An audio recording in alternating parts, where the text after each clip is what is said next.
ഇവിടെ ഇല്ലേ പെർമാടത്തുണ്ടോ കിട്ടാവോ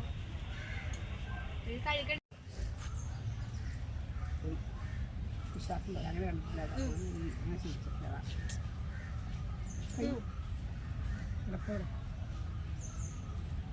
ഇല്ല വിശ്വാസം പറയുന്നു അതേടാ നിൽക്കട്ടെ അങ്ങോട്ട് നിർത്തി അങ്ങോട്ട് നിർത്തി അതിൻ്റെ അകത്തൊന്നും ഇല്ലല്ലോ ശ്രദ്ധയുണ്ടോ ശ്രദ്ധയുണ്ടല്ലേ അതിനിടയ്ക്ക് ശ്രദ്ധിക്കേണ്ടത് ആ കാക്കയുടെ ഞാൻ കാര്യം പറയട്ടെ ഈ പാത്രം ഡെറ്റോൾ വെച്ച് കഴിക്കണ എന്റെ കൈ നക്കരുത് പറഞ്ഞേക്കാം അടുത്തിട്ട് വരും ഡെറ്റോൾ